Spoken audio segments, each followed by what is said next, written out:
جمعۃ المبارک کے اس پر نور اور بابرکت دن کے آغاز پر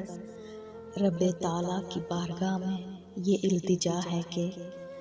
پروردگار آپ اور آپ کے اہل و عیال کو اپنی رحمتوں کے سائے میں رکھے اور ہر شر اور برائی سے محفوظ فرمائے، آمین۔ اے پروردگار، ہمیں بھی ان لوگوں میں شامل فرما لے جنہیں تو ہدایت فرماتا ہے اور وہ صراط مستقیم پر چلتے ہیں، جو توبہ کرتے ہیں اور جن کی توبہ کو تو قبول فرماتا ہے، جو تیرا خوب شکر ادا کرتے ہیں اور ان پر تو اپنا خاص کرم فرماتا ہے،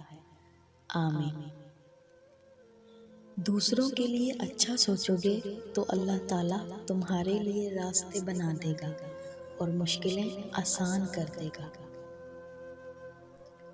اپنے رب پر ہمیشہ بھروسہ رکھو، کیونکہ اللہ تعالیٰ وہ نہیں دیتا جو ہمیں اچھا لگتا ہے، اللہ تعالیٰ وہ دیتا ہے جو ہمارے لیے اچھا ہوتا ہے۔